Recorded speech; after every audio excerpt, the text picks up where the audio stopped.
Bulan purnama menggantung rendah di langit, menyinari desa Singoyudan dengan cahayanya yang redup, tapi menawan. Kabut tipis menyelimuti jalan setapak dan sawah-sawah yang terhampar, menciptakan suasana misterius yang membuat malam terasa lebih sunyi dari biasanya. Angin membawa aroma tanah basah dan bunga kemuning, mengalun lembut di antara pepohonan yang berbisik pelan. Andika Krisnamurti berdiri di beranda rumah kayunya, menatap langit malam yang seolah menyimpan rahasia alam. Di balik matanya yang dalam, hatinya bergejolak antara rindu dan keputusasaan. Cinta kepada Saraswati telah menjadi kobaran api yang tak kunjung padam, membakar setiap sudut pikirannya dengan harapan dan obsesi. Wajah gadis itu, dengan senyum manis dan mata lembutnya, menghantui Andika siang dan malam. Namun, cinta itu bukan sekadar rasa. Bagi Andika, Saraswati adalah dunia yang harus dimilikinya, apapun caranya. Malam ini, ia berdiri di ambang keputusan yang kelam. Di hadapannya, kitab kuno warisan keluarganya, dengan ukiran mistis tergeletak terbuka. Cahaya lampu minyak bergoyang-goyang, memantulkan bayangan ganjil pada dinding kamarnya. Tanpa sadar, ia telah menyiapkan dirinya untuk melangkah ke wilayah gelap demi sebuah harapan. Dalam hati, ia bergumam, jika ini satu-satunya cara, aku akan melakukannya. Demi Saraswati, demi cintaku. Andika Krisnamurti menatap bulan purnama sekali lagi yang memancarkan sinar redup, menyelimuti desa Singoyudan dengan suasana yang seolah-olah berhenti di antara waktu. Di kamarnya, ia membuka kitab kuno yang terbuat dari kulit. Di halaman yang sudah lama ia pelajari, terdapat tulisan tentang ilmu pemikat sukma, sebuah ilmu yang konon mampu membuat siapapun tunduk pada pemiliknya. Andika membaca mantra itu dengan penuh konsentrasi.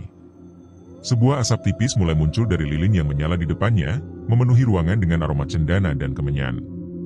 Ia membayangkan wajah Saraswati yang anggun, berharap mantra ini akan membuatnya terikat pada dirinya. Ini adalah malam pertama dari banyak malam yang akan datang, igumamnya sambil menutup kitab itu. Ia tidak tahu dengan membaca mantra pemikat sukma itu, sesungguhnya ia telah membuka pintu yang menghubungkannya dengan kekuatan gelap, yang selama ini terpendam di dalam kitab itu. Esok paginya, Andika sengaja berjalan melewati jalan setapak yang biasa dilalui Saraswati saat pergi ke pasar. Di balik senyumnya yang memikat, ia menyembunyikan rasa percaya diri yang meluap setelah melakukan ritual semalam. "Selamat pagi, Saras," disapa Andika ketika melihat gadis itu mendekat. Saraswati tersenyum sopan, tidak menyadari tatapannya kini terasa lebih hangat kepada Andika.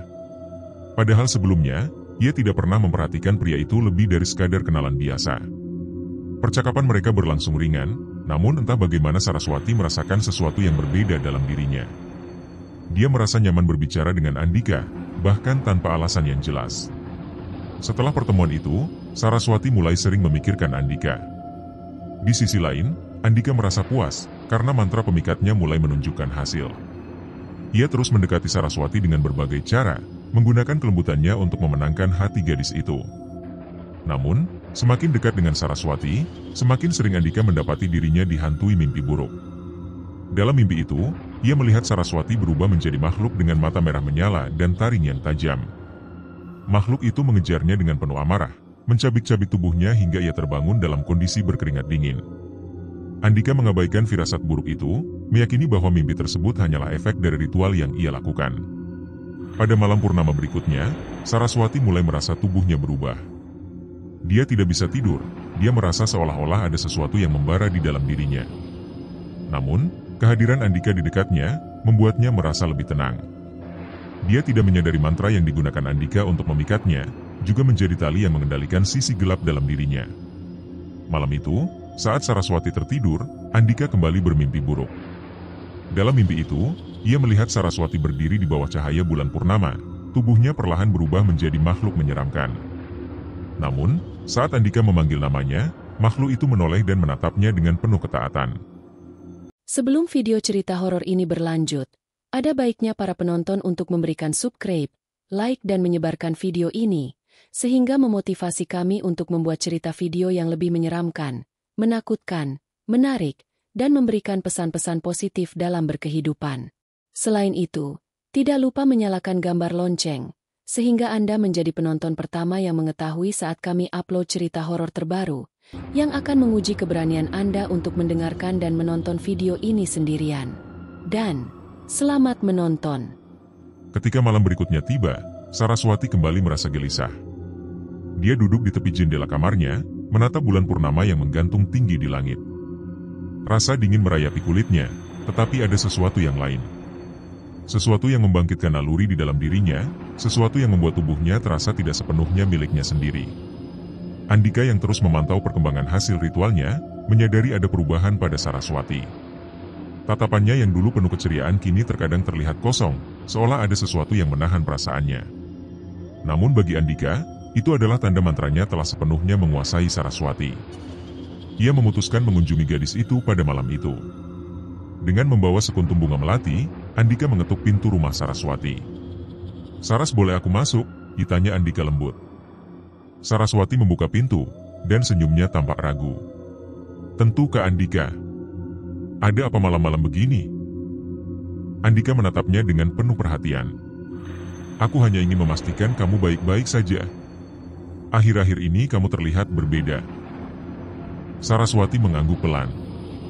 "Aku juga merasakannya. Sejak beberapa malam terakhir, aku selalu mimpi buruk, Kak.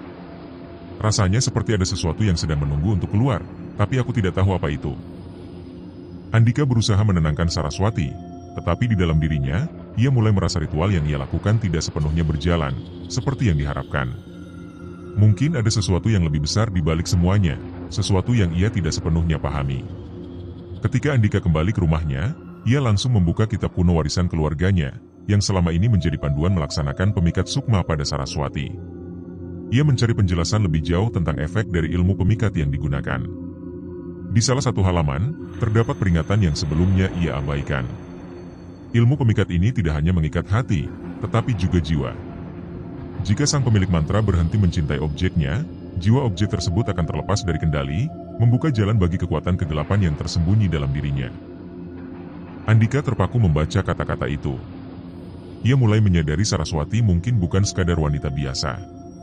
Mantra yang digunakan bukan hanya menundukkan hati Saraswati, tetapi juga membuka sesuatu yang tidak seharusnya disentuh. "Apa yang sebenarnya aku lakukan?" gumamnya, dengan mata dipenuhi kegelisahan.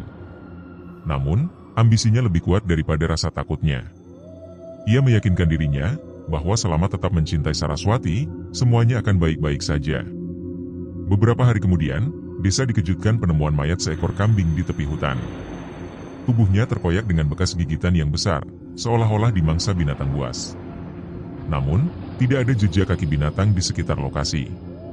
Penduduk desa mulai berbicara tentang makhluk gaib, membuat suasana menjadi kian mencekam. Saraswati yang sering berjalan melewati hutan itu, merasa ngeri mendengar berita tersebut. Namun, di balik rasa takutnya, ada perasaan aneh yang menggelitik pikirannya. Seolah-olah dia tahu apa yang sebenarnya terjadi, tetapi tidak bisa mengungkapkannya.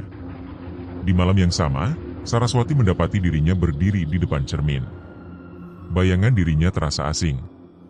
Mata hitam legamnya berubah menjadi merah untuk sesaat, membuatnya mundur dengan ketakutan. "Apa yang sedang terjadi padaku?" bisiknya, dengan kedua tangan memegang erat sisi meja, untuk menenangkan tubuhnya yang bergetar. Namun, sesaat kemudian, dia kembali normal. Dia meyakinkan dirinya bahwa bayangan di cermin itu hanya halusinasi akibat kurang tidur. Ketika malam bulan purnama tiba lagi, sesuatu yang lebih buruk terjadi.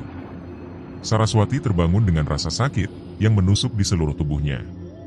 Dia berusaha menahan jeritan, tetapi rasa sakit itu semakin menjadi-jadi.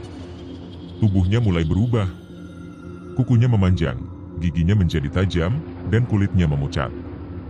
Dia melihat bayangan dirinya di cermin, tetapi yang terlihat adalah sosok makhluk menyeramkan dengan mata merah menyala. Saraswati tidak dapat mengendalikan dirinya lagi. Dengan gerakan cepat, dia melompat keluar dari jendela, berlari menuju hutan. Di sana, dia menyerang seekor rusa yang malang, melampiaskan rasa haus yang tak tertahankan. Darah rusa itu mengalir deras, tetapi Saraswati tidak merasa puas. Di saat yang sama, Andika yang sedang tidur di rumahnya terbangun dengan napas memburu. Ia bermimpi, melihat Saraswati berubah menjadi makhluk menyeramkan itu, tetapi mimpi itu terasa terlalu nyata. Andika segera bergegas menuju rumah Saraswati, tetapi ia mendapati gadis itu tidak ada di kamarnya. Dengan perasaan cemas, ia mengikuti jejak samar menuju hutan. Di dalam hutan yang gelap, Andika akhirnya menemukan Saraswati. Gadis itu sedang duduk di atas tanah, tubuhnya berlumuran darah, dan mata merahnya berkilat tajam. Namun, begitu Saraswati melihat Andika, dia tiba-tiba tenang. Andika, suaranya serak, tetapi ada rasa hormat yang jelas dalam nada bicaranya. Andika mendekatinya perlahan, merasa pengaruh mantra pemikatnya masih bekerja. Saras, apa yang terjadi padamu? Aku tidak tahu, jawab Saraswati dengan air mata mengalir di pipinya. Aku merasa seperti monster. Apa yang salah denganku? Andika tidak tahu harus berkata apa. Namun, ia menyadari mantra yang digunakan telah memicu sisi gelap dari kutukan Saraswati. Sekarang, ia harus menghadapi kenyataan, cintanya kepada Saraswati bukan hanya persoalan hati, tetapi juga menyangkut kendali atas makhluk mengerikan yang ada di dalam dirinya. Andika membawa Saraswati pulang ke rumahnya dan menenangkannya. Ia berjanji untuk menemukan cara menyembuhkan kutukan itu. Namun, di dalam hatinya, ia tahu ini bukan hal yang mudah. Ia harus mempelajari lebih dalam tentang kitab kuno itu dan menemukan cara menahan kutukan Saraswati. Di sisi lain, Saraswati mulai merasa ada sesuatu yang aneh dalam dirinya. Dia merasa tidak hanya tergantung pada Andika, tetapi juga terikat secara mistis kepadanya. Jika Andika menjauh, dia merasakan dorongan gelap yang semakin kuat untuk keluar. Malam itu, di bawah cahaya bulan purnama, hubungan mereka berubah menjadi lebih dari sekadar cinta terlarang. Andika kini menyadari bahwa ia telah membuka pintu menuju bencana, dan hanya ia yang dapat mencegah kutukan yang menjadi ancaman bagi seluruh desa. Andika duduk di sudut kamarnya, kitab kuno terbuka di pangkuannya. Cahaya lampu minyak di atas meja memantulkan bayangan suram di dinding. Ia membaca berulang kali halaman yang berisi peringatan mengenai ilmu pemikat. Kata-kata itu kini seperti cakar yang menggores kesadarannya, mengingatkannya pada kesalahan besar yang telah diperbuat. Ilmu ini hanya untuk mereka yang siap menanggung konsekuensi. Cinta yang dikendalikan mantra pemikat sukma bukanlah cinta sejati, melainkan ikatan kegelapan yang memakan jiwa. Andika menghembuskan napas berat.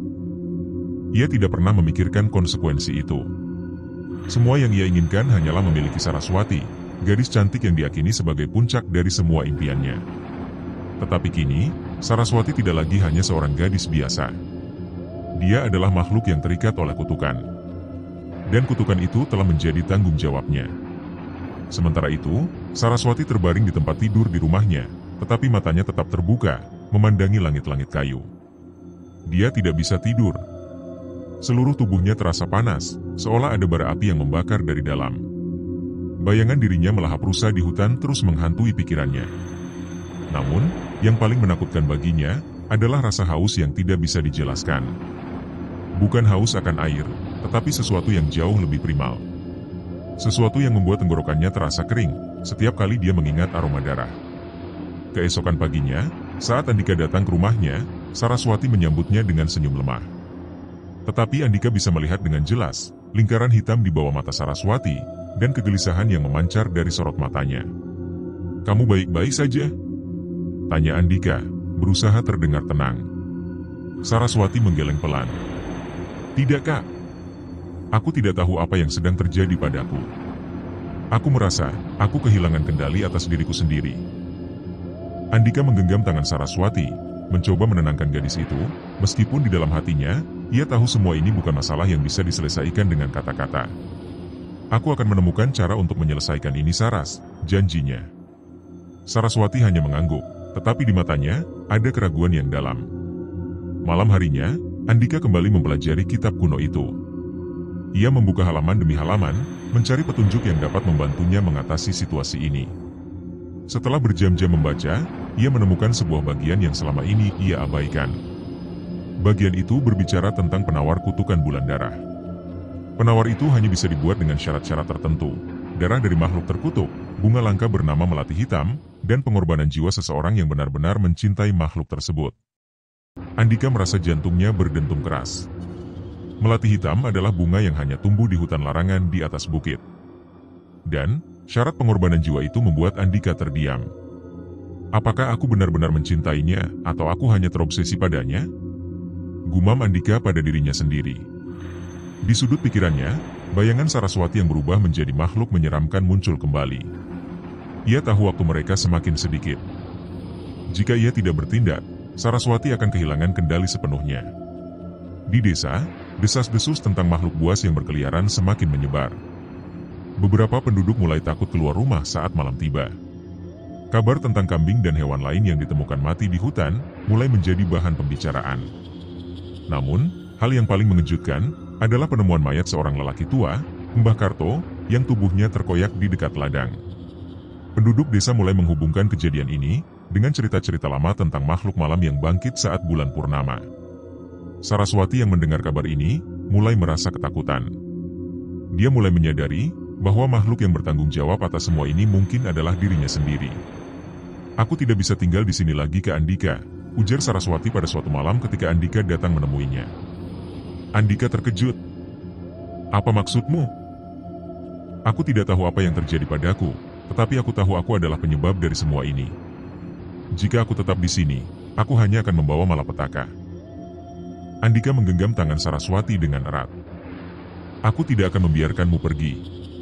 Kita akan menemukan cara untuk mengatasinya bersama-sama." Namun, di dalam hatinya, Andika tahu kata-kata itu mungkin hanya janji kosong. Esok harinya, Andika memutuskan mencari melati hitam di hutan larangan. Ia tahu pilihan ini adalah langkah pertama untuk menyelamatkan Saraswati. Sebelum pergi, ia mempersiapkan segala sesuatu yang diperlukan, termasuk sesajen dan mantra pelindung dari kitab kuno. Saraswati ingin ikut, tetapi Andika melarangnya. "Kamu harus tetap di sini. Jika sesuatu terjadi padaku, setidaknya kamu akan aman." Dengan berat hati, Saraswati setuju. Tetapi ketika Andika pergi, dia tidak bisa menahan rasa gelisah yang melanda dirinya. Hutan larangan adalah tempat yang penuh dengan cerita menyeramkan. Penduduk desa percaya hutan itu dihuni oleh roh-roh jahat yang akan menyerang siapapun yang berani masuk. Tetapi Andika tidak peduli. Ia harus mendapatkan melati hitam, apapun risikonya. Ketika memasuki hutan, Andika merasakan udara di sekitarnya menjadi lebih dingin. Pohon-pohon tua menjulang tinggi, dan suara binatang malam terdengar samar-samar di kejauhan. Tetapi yang paling aneh adalah perasaan dirinya sedang diawasi. Setelah berjam-jam mencari, Andika akhirnya menemukan bunga melati hitam yang tumbuh di tengah sebuah tanah lapang kecil. Tetapi ketika mendekati bunga itu, sesuatu muncul dari balik bayangan. Makhluk itu adalah seorang wanita tua dengan tubuh yang melengkung aneh. Matanya yang putih memandang Andika dengan penuh kebencian. "Beraninya kau mengganggu tempat ini," desis wanita itu. Andika merasa tubuhnya membeku. Tetapi ia memberanikan diri untuk berbicara. "Aku hanya ingin menyelamatkan seseorang. Aku butuh bunga ini untuk menyembuhkan kutukannya." Wanita tua itu menyeringai. "Tidak ada yang bisa disembuhkan tanpa harga. Jika kau mengambil bunga ini, kau harus siap kehilangan sesuatu yang berharga." Andika mengangguk, meskipun ia tidak sepenuhnya memahami maksud wanita itu. Dengan hati-hati, ia memetik melati hitam dan meninggalkan hutan. Tetapi ketika melangkah keluar dari hutan, ia merasakan sesuatu yang aneh. Seolah-olah sebagian dari dirinya telah hilang. Ketika Andika kembali ke desa, ia menemukan Saraswati dalam keadaan yang lebih buruk. Gadis itu hampir tidak bisa mengendalikan dirinya lagi. Malam itu adalah malam purnama, dan Andika tahu bahwa inilah saat yang paling berbahaya. Ia mempersiapkan ritual menggunakan melati hitam, membaca mantra dari kitab kuno miliknya. Tetapi ketika hampir selesai, Saraswati tiba-tiba menyerangnya. Mata Saraswati berubah merah menyala, dan taringnya mencuat keluar. Ia menerkam Andika dengan kekuatan yang tidak manusiawi, membuat pria itu jatuh ke lantai. "Saras, kendalikan dirimu," teriak Andika, mencoba menahan gadis itu. Namun, Saraswati tidak bisa mendengar kata-kata Andika. Dia sepenuhnya dikuasai oleh kutukan. Dalam kekacauan itu, Andika menyadari satu-satunya cara menghentikan Saraswati adalah dengan menyelesaikan ritual. Dengan susah payah, ia meraih melati hitam dan menyelesaikan mantra. Ketika mantra selesai diucapkan, Saraswati tiba-tiba terhenti. Tubuhnya yang berubah mulai kembali normal, dan dia jatuh pingsan di pelukan Andika. Namun, ritual itu tidak tanpa konsekuensi. Andika merasakan nyawanya perlahan-lahan terkuras. Ia menyadari pengorbanan jiwa yang disebutkan dalam kitab adalah dirinya sendiri. "Saras, maafkan aku," bisiknya sebelum ia kehilangan kesadaran. Ketika Saraswati sadar, dia mendapati dirinya terbaring di tempat tidur di rumah Andika. Kepalanya terasa berat, dan tubuhnya seperti baru saja menjalani pertempuran panjang. Dia mencoba mengingat apa yang terjadi, tetapi hanya potongan-potongan gambar yang muncul, darah, bulan purnama, dan tatapan putus asa Andika. "Andika, panggilnya dengan suara serak. Tidak ada jawaban. Saraswati bangkit perlahan, tetapi rasa sakit di seluruh tubuh membuatnya terhuyung-huyung. Saat melangkah keluar dari kamar, matanya tertuju pada sosok Andika yang duduk di sudut ruangan, memandangi kitab kuno yang terbuka di atas meja. Andika, Saraswati mendekat, tetapi Andika tidak bereaksi. Ketika Saraswati menyentuh bahunya, Andika berbalik, Saraswati tersentak melihat wajahnya. Mata Andika yang dulu penuh energi, kini tampak suram. Wajahnya pucat, dan kerutan di dahinya menunjukkan penderitaan yang disembunyikan. "Kamu sudah sadar?" ujar Andika pelan, suaranya nyaris berbisik. "Apa yang terjadi? Apa yang sudah kamu lakukan?" Saraswati bertanya, meskipun sebagian dirinya takut akan jawabannya. Andika menghela napas panjang, mengalihkan pandangannya ke kitab kuno itu. "Aku menyelesaikan ritualnya. Aku menghentikan kutukanmu untuk malam ini." "Untuk malam ini?" Saraswati menatap Andika dengan bingung. "Ya," Andika berdiri dengan lemah. "Kutukan itu tidak sepenuhnya hilang. Aku hanya menahannya sementara." Dan untuk melakukannya, ia berhenti, ragu untuk melanjutkan. Saraswati menyentuh wajah Andika dengan lembut, menyadari betapa dinginnya kulit pria itu. "Apa yang sudah kamu korbankan?" Andika menatapnya dengan mata yang penuh kelelahan. "Diriku sendiri." Setelah percakapan itu, Saraswati merasa dihantui oleh rasa bersalah. Dia tahu bahwa Andika telah mengorbankan sesuatu yang berharga demi dirinya, tetapi dia tidak tahu sejauh mana dampaknya. Malam-malam berikutnya, Saraswati mulai memperhatikan perubahan pada Andika. Pria itu menjadi lebih pendiam, lebih mudah lelah, dan sering terlihat kehilangan fokus. Namun, setiap kali Saraswati bertanya, Andika hanya tersenyum lemah, dan berkata semuanya baik-baik saja. Namun, Saraswati tahu, jawaban Andika itu adalah kebohongan. Di sisi lain, Saraswati mulai merasa ada sesuatu yang berubah dalam dirinya. Meskipun dia tidak lagi, apakah berubah menjadi makhluk menyeramkan seperti sebelumnya, dia masih merasakan dorongan gelap di dalam dirinya. Rasa haus yang dirasakan saat bulan purnama belum sepenuhnya hilang. Saraswati menyadari, kutukannya belum benar-benar lenyap. Dia hanya terkunci, menunggu waktu untuk kembali. Sementara itu, Andika terus mempelajari kitab kuno miliknya. Ia menemukan penjelasan, kutukan Saraswati memiliki akar yang jauh lebih dalam dari yang ia duga. Kutukan itu tidak hanya melibatkan Saraswati, tetapi juga garis keturunannya. Kitab itu mengungkapkan, nenek moyang Saraswati telah membuat perjanjian dengan entitas gelap untuk melindungi desa mereka dari bencana. Sebagai gantinya, salah satu keturunan keluarga Saraswati harus membawa kutukan itu seumur hidup. Andika merasa semakin tertekan. Ia menyadari tidak ada cara mudah untuk membebaskan Saraswati dari kutukan itu. Satu-satunya cara adalah memutuskan perjanjian yang dibuat leluhur Saraswati. Tetapi untuk melakukannya, ia harus menghadapi entitas gelap itu secara langsung. Ketika malam purnama berikutnya mendekat, Saraswati kembali merasa gelisah. Meskipun ia tidak lagi berubah menjadi makhluk menyeramkan, ia tetap merasa kehilangan kendali atas dirinya sendiri. "Andika, aku tidak bisa terus begini," ujar Saraswati. Andika menatapnya dengan penuh keprihatinan. "Aku sedang mencari cara untuk menyelesaikan semuanya. Berikan aku waktu." "Tetapi bagaimana denganmu? Kamu semakin lemah setiap harinya. Aku tidak bisa membiarkanmu terus mengorbankan dirimu untukku," Saraswati berkata dengan suara gemetar. Andika menggenggam tangan Saraswati. "Aku sudah berjanji untuk melindungimu, apapun yang terjadi. Dan aku akan menepati janji itu."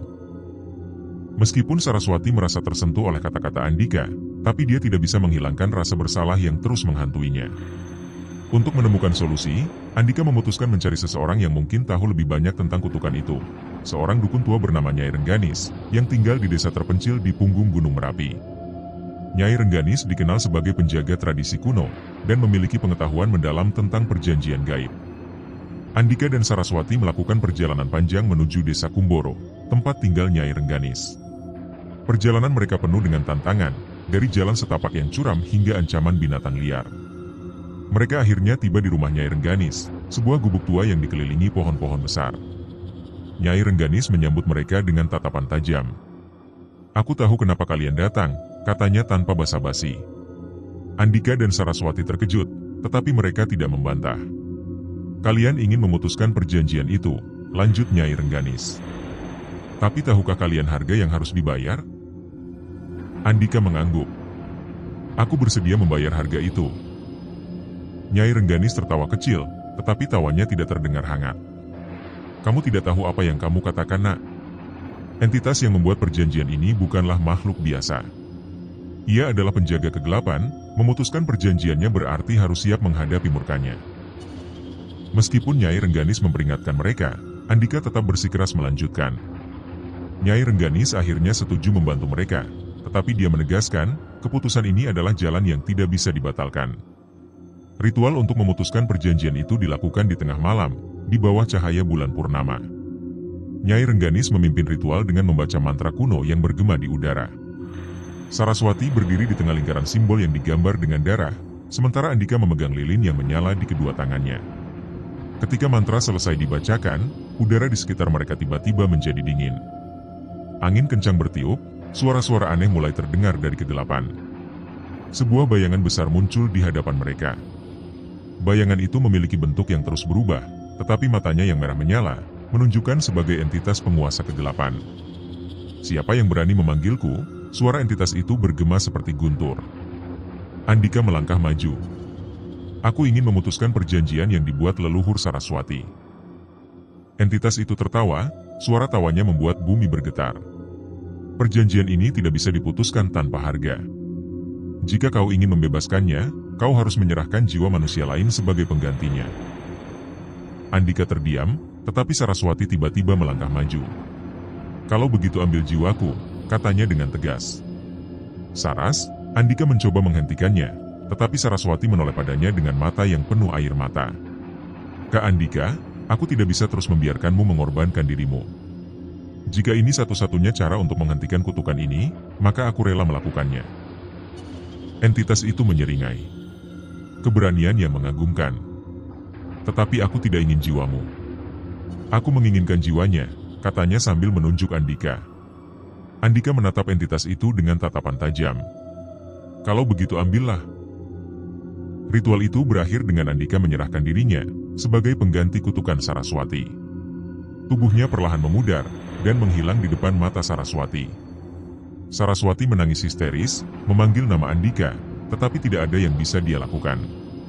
Kutukan itu telah hilang, tetapi dengan harga yang tidak pernah dibayangkan.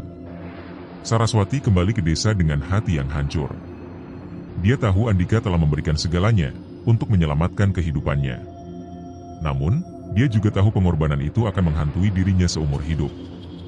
Beberapa minggu setelah pengorbanan Andika, Saraswati menjalani hari-harinya dengan perasaan kosong. Setiap langkahnya di jalanan desa, terasa seperti berjalan di bawah beban berat. Para tetangga yang biasanya menyapa dengan hangat, kini menatapnya dengan curiga. Dia pasti ada hubungannya dengan semua kejadian aneh itu, bisik seorang ibu di pasar, dengan berpura-pura sibuk memilah-milah cabai. Apa kau dengar tentang kematian Andika? Pria itu hilang begitu saja. Saraswati pasti tahu sesuatu, ujar seorang lelaki tua di sudut jalan. Saraswati mendengar semuanya. Tetapi dia tidak punya kekuatan untuk menjawab. Bagaimana dia bisa menjelaskan, jika Andika mengorbankan dirinya demi menyelamatkan hidupnya? Bagaimana dia menjelaskan, bahwa dirinya pernah berubah menjadi makhluk haus darah yang menakutkan? Setiap malam, dia bermimpi buruk tentang Andika. Dalam mimpinya, Andika berdiri di tengah hutan, memanggil namanya, tetapi setiap kali Saraswati mencoba mendekatinya, Andika perlahan berubah menjadi bayangan hitam yang menghilang dalam kabut. Aku harus menebus ini, gumam Saraswati kepada dirinya sendiri. Aku tidak bisa membiarkan pengorbanan Andika sia-sia. Dalam upayanya memahami lebih jauh tentang kutukan dan pengorbanan Andika, Saraswati kembali ke rumah Andika. Rumah itu kini kosong, ditinggalkan dalam kondisi yang hampir seperti terakhir kali dilihatnya.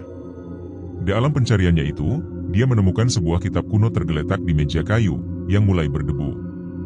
Dengan hati-hati, dia membuka halaman demi halaman, membaca mantra-mantra yang tersurat, dan petunjuk tertulis dalam bahasa kuno yang hanya sebagian bisa dipahami. Di salah satu halaman, dia menemukan tulisan yang membuat tubuhnya merinding. Pengorbanan jiwa adalah kunci menghentikan kutukan, tetapi jiwa yang dikorbankan tidak benar-benar hilang. Ia hanya terperangkap di antara dua dunia, terikat pada takdir yang lebih besar. Mata Saraswati membelalak. Andika tidak benar-benar hilang? bisiknya. Dengan rasa harap bercampur ketakutan, Saraswati memutuskan mencari seseorang yang bisa membantunya memahami kitab itu lebih jauh. Ia teringat pada Nyai Rengganis, dukun tua yang pernah membantu mereka sebelumnya. Perjalanan ke rumah Nyai Rengganis kali ini terasa berbeda. Saraswati pergi sendirian, melawan rasa takut dan keraguan yang menghantuinya sepanjang jalan. Dia merasa setiap suara di hutan adalah bisikan dari makhluk gaib yang mengintai, tetapi tekadnya menemukan kebenaran membuatnya terus melangkah. Nyai Rengganis menyambut Saraswati dengan tatapan penuh arti. "Aku sudah menunggumu," katanya tanpa basa-basi. Saraswati terkejut. "Menungguku?" Nyai Rengganis mengangguk pelan. Kutukan itu belum sepenuhnya lenyap. Entitas yang terlibat dalam perjanjian itu tidak akan membiarkan semuanya selesai begitu saja. Pengorbanan Andika hanya awal dari cerita yang lebih besar. Air mata Saraswati mengalir. Tolong kembalikan Andika. Aku akan melakukan apa saja." Nyai Rengganis menatap Saraswati dengan pandangan prihatin. "Untuk membawa Andika kembali, kau harus masuk ke dunia tempat ia terperangkap. Tapi ingat, ini bukan perjalanan biasa. Kau harus siap menghadapi ketakutan terbesarmu, dan harus siap kehilangan lebih banyak lagi." Ritual memasuki dunia di mana jiwa Andika terperangkap selanjutnya dilakukan Nyai Rengganis dan Saraswati di puncak punggung ketiga Gunung Merapi pada malam bulan baru. Nyai Rengganis menyiapkan sesajen yang terdiri dari bunga, dupa, dan darah dari seekor ayam hitam. "Dunia tempat Andika berada bukanlah dunia yang penuh cahaya," ujar Nyai Rengganis sambil menyalakan lilin-lilin yang mengelilingi lingkaran ritual. "Itu adalah tempat di mana bayangan hidup, di mana waktu tidak memiliki arti." Saraswati berdiri di tengah lingkaran, mengenakan kain putih yang telah direndam dalam air bunga. Hatinya berdegup kencang saat Nyai Rengganis mulai melafalkan mantra. Tiba-tiba, angin kencang bertiup, dan langit malam yang gelap menjadi semakin pekat. Saraswati merasakan tubuhnya ditarik sebuah kekuatan tidak terlihat. Dalam sekejap, semuanya menjadi gelap. Ketika Saraswati membuka matanya, dia mendapati dirinya berada di tempat yang aneh. Langit di atasnya berwarna merah kehitaman, dan tanah di bawah kakinya terasa dingin seperti batu beku. Kabut tebal menyelimuti sekelilingnya, membuatnya sulit melihat lebih dari beberapa langkah ke depan. "Andika?" panggil Saraswati, suaranya bergema dalam kehampaan. Tidak ada jawaban. Hanya suara desiran angin dan bisikan-bisikan samar, yang terdengar seperti jeritan jauh. Saraswati berjalan perlahan, mengikuti instingnya. Setiap langkah terasa seperti membawa beban berat, tetapi dia tidak menyerah. Setelah beberapa saat, dia melihat bayangan seseorang di kejauhan. "Andika?" teriaknya, berlari menuju bayangan itu. Namun, ketika mendekat, dia menyadari itu bukan Andika. Itu adalah makhluk tinggi dengan tubuh kurus kering, dan mata yang bersinar merah. Makhluk itu menatapnya dengan senyum menyeramkan. "Kau mencari sesuatu?" tanya makhluk itu dengan suara yang dingin. "Aku mencari Andika," jawab Saraswati dengan suara bergetar. Makhluk itu tertawa kecil. "Andika, dia adalah milik kami sekarang. Jika kau ingin dia kembali, kau harus membayar dengan harga yang sangat mahal." Setelah melewati berbagai rintangan, dan menghadapi makhluk-makhluk menyeramkan, Saraswati akhirnya menemukan Andika. Pria itu duduk di atas batu besar, tampak lelah dan bingung. "Andika?" Saraswati berlari ke arahnya, air mata mengalir deras di pipinya. Andika menoleh, tetapi tatapannya kosong. "Saras, bagaimana kau bisa sampai di sini?" "Aku datang untuk membawamu kembali," ujar Saraswati. Andika menggeleng. "Aku tidak bisa kembali, Saras. Aku terikat di sini, karena perjanjian itu. Jika aku pergi, entitas itu akan mengejarmu. Aku tidak bisa membiarkan itu terjadi." Saraswati menangis, memeluk Andika dengan erat. "Aku tidak peduli. Aku tidak akan meninggalkanmu di sini." Saat Saraswati dan Andika bersatu kembali, entitas gelap yang menguasai tempat itu muncul. Sosoknya bayangan besar yang memenuhi langit, dengan suara yang menggema seperti petir. "Jika kau ingin membawa Andika kembali, kau harus mengganti dengan jiwamu sendiri," ujar entitas itu. Andika langsung berdiri. "Tidak. Aku tidak akan membiarkan Saraswati mengambil tempatku." Tetapi Saraswati tidak mundur. Dia tahu hidup tanpa Andika tidak berarti apa-apa baginya. Dengan keberanian luar biasa, dia melangkah maju. Aku akan menggantikannya, ujar Saraswati. Namun, sebelum entitas itu bisa mengambil jiwa Saraswati, sesuatu yang ajaib terjadi. Cahaya putih muncul dari tubuh Saraswati, menghancurkan bayangan entitas itu dan membebaskan jiwa Andika. Nyai Rengganis yang memandu ritual itu dari dunia nyata, telah memberikan mantra pelindung kepada Saraswati, dan cinta sejati Saraswati kepada Andika menjadi kekuatan yang cukup untuk melawan entitas gelap itu. Pada akhirnya, Saraswati dan Andika kembali ke dunia nyata, tetapi mereka tahu kehidupan mereka tidak akan pernah sama. Kutukan telah hilang, tetapi bayang-bayang masa lalu tetap menghantui mereka. Aku tidak akan membiarkan kita terpisah lagi, ujar Andika sambil menggenggam tangan Saraswati. Mereka memutuskan meninggalkan desa Singoyudan, mencari tempat baru untuk memulai hidup baru. Tetapi mereka tahu, meskipun telah melawan kegelapan sekali, kegelapan itu mungkin masih menunggu di suatu tempat, siap untuk kembali. Hari-hari berlalu setelah Andika dan Saraswati berhasil keluar dari dunia antara. Mereka memutuskan meninggalkan desa tempat semua tragedi terjadi. Dengan hanya membawa beberapa barang penting, mereka pindah ke sebuah desa kecil di dekat kaki Gunung Lawu yang jarang dikunjungi orang. Namun, ketenangan yang mereka cari ternyata sulit ditemukan. Setiap malam, Saraswati terbangun oleh mimpi-mimpi yang menghantui. Dia bermimpi tentang bayangan gelap yang terus mengejarnya, tentang tawa dingin entitas yang sebelumnya hampir merenggut nyawanya. Sementara itu, Andika merasa tubuhnya semakin melemah. Setelah pengorbanannya untuk Saraswati, sesuatu dalam dirinya berubah. Meskipun berhasil kembali ke dunia nyata, ia merasakan seolah sebagian dari dirinya tertinggal di dunia bayangan. "Bagaimana keadaanmu?" tanya Saraswati pada suatu malam, saat mereka duduk bersama di depan perapian kecil di rumah baru mereka. Andika tersenyum lemah. "Aku baik-baik saja. Yang penting kita berdua selamat." Tetapi Saraswati tahu itu bukan kebenaran. Ia melihat betapa pucat wajah Andika, dan bagaimana pria itu sering terbangun dengan napas memburu, seolah-olah melawan sesuatu dalam mimpinya. "Kamu tidak harus berpura-pura kuat di depanku, Kak," ujar Saraswati lembut, menggenggam tangan Andika. Andika hanya mengangguk. Ia tahu Saraswati bisa merasakan penderitaannya, tetapi ia tidak ingin membebani gadis itu lebih jauh. Pada malam bulan purnama pertama, setelah mereka meninggalkan desa, Saraswati mulai merasakan perubahan aneh dalam tubuhnya. Dia terbangun tengah malam, tubuhnya berkeringat dingin dan napasnya tersengal-sengal. Ketika berdiri di depan cermin, dia melihat bayangan samar makhluk menyeramkan, dirinya dalam bentuk kutukan, muncul sebentar sebelum menghilang. "Andika," teraik Saraswati dengan panik, suaranya gemetar.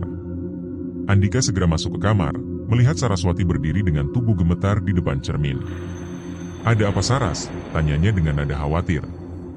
Saraswati menunjuk ke cermin. Aku melihatnya. Makhluk itu.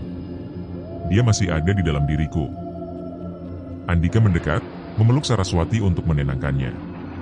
"Kita sudah melewati yang terburuk. Aku tidak akan membiarkan apapun terjadi padamu lagi."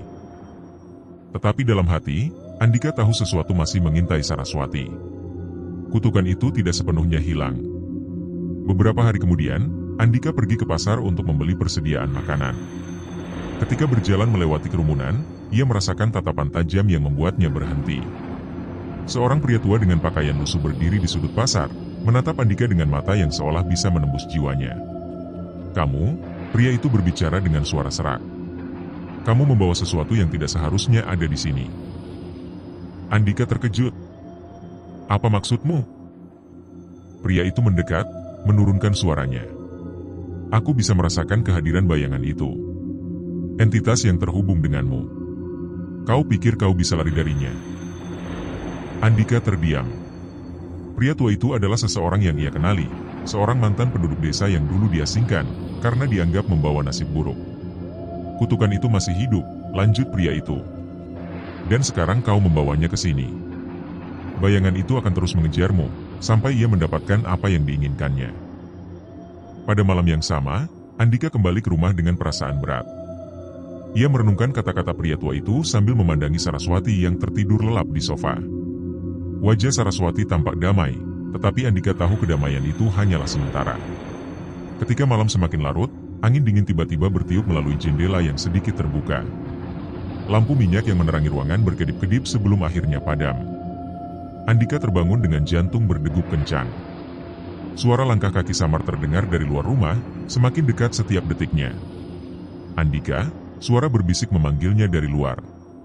Andika segera bangkit, memegang pisau dapur yang ada di meja. Ketika membuka pintu, ia tidak melihat siapapun. Tetapi ia merasakan kehadiran sesuatu yang familiar dan menakutkan. Andika, suara itu kembali terdengar, kali ini dari dalam rumah. Ketika Andika berbalik, ia melihat bayangan besar di sudut ruangan. Mata merahnya bersinar di kegelapan, menatap langsung ke arahnya. "Aku sudah memberimu peringatan," ujar bayangan itu dengan nada dingin. "Kau tidak bisa lari dariku." Andika merasa tubuhnya membeku. Tetapi sebelum berkata apa-apa, bayangan itu menghilang, meninggalkan udara dingin yang menusuk. Keesokan paginya, Saraswati menemukan Andika duduk di kursi dengan wajah penuh kelelahan. "Kak, apa yang terjadi?" tanya Saraswati dengan mendekatinya. Andika menggeleng. Bayangan itu kembali saras. Dia mengatakan bahwa kita tidak bisa lari darinya. Saraswati merasa darahnya membeku. Apa yang dia inginkan? Dia ingin menyelesaikan apa yang telah dimulai, jawab Andika. Dia ingin mengklaim kita, atau dia akan terus menghancurkan hidup kita. Mereka berdua menyadari kutukan itu tidak hanya membayangi Saraswati, tetapi juga Andika. Dengan pengorbanannya, Andika telah mengikat dirinya pada entitas itu, menjadikannya target yang baru. Andika dan Saraswati memutuskan melawan. Mereka kembali ke Nyai Rengganis untuk meminta bantuan, meskipun mereka tahu melibatkan dukun tua itu berarti mempertaruhkan segalanya. Entitas itu tidak akan berhenti sampai ia mendapatkan jiwa yang dijanjikan kepadanya, ujar Nyai Rengganis dengan nada serius. Kalian harus memutuskan, menyerahkan diri kalian, atau menemukan cara untuk menghancurkannya. Nyai Rengganis memberi mereka mantra kuno, yang membutuhkan keberanian luar biasa untuk dilakukan. Ritual itu memanggil entitas ke dunia nyata, di mana mereka bisa melawannya secara langsung. Tetapi risiko dari ritual itu sangat besar. Jika gagal, entitas akan mendapatkan kekuatan penuh atas mereka. Pada malam bulan purnama berikutnya, Andika dan Saraswati melakukan ritual di tengah hutan. Mereka menggambar lingkaran pelindung dengan darah ayam hitam, dan membaca mantra yang diberikan Nyai Rengganis. Udara di sekitar mereka berubah menjadi dingin, dan angin kencang mulai bertiup. Cahaya bulan tiba-tiba redup, seolah-olah sesuatu sedang menyerap energinya. Bayangan besar muncul di tengah lingkaran, matanya bersinar merah seperti api. Kalian berani memanggilku? Tanya entitas itu dengan suara menggelegar. Andika dan Saraswati berdiri teguh, meskipun tubuh mereka gemetar. Kami tidak akan membiarkanmu menguasai hidup kami lagi, teriak Andika. Pertarungan pun dimulai. Entitas itu menyerang mereka dengan bayangan gelap, yang mencoba menembus lingkaran pelindung. Saraswati membaca mantra dengan suara gemetar, sementara Andika menggunakan pisau ritual untuk melawan bayangan-bayangan yang menyerang. Setelah pertarungan sengit yang hampir merenggut nyawa, mereka berhasil menyegel entitas itu kembali ke dunia bayangan. Tetapi keberhasilan itu datang dengan harga mahal. Andika kehilangan sebagian besar energinya, membuat tubuhnya semakin lemah. Setelah pertarungan itu, Saraswati dan Andika kembali ke rumah mereka, dengan tubuh penuh luka dan jiwa yang kelelahan. Mereka tahu, meskipun berhasil untuk sementara, ancaman itu belum sepenuhnya lenyap. Kita tidak bisa terus hidup seperti ini, ujar Saraswati. Kita harus menemukan cara untuk menghancurkan kutukan ini selamanya. Andika mengangguk. Aku akan terus berjuang untuk kita Saras. Mereka memutuskan untuk memulai pencarian baru, mencari solusi yang dapat mengakhiri kutukan itu untuk selamanya. Tetapi perjalanan itu akan membawa mereka lebih jauh ke dalam kegelapan, di mana mereka harus menghadapi rahasia terbesar yang pernah ada. Tamat.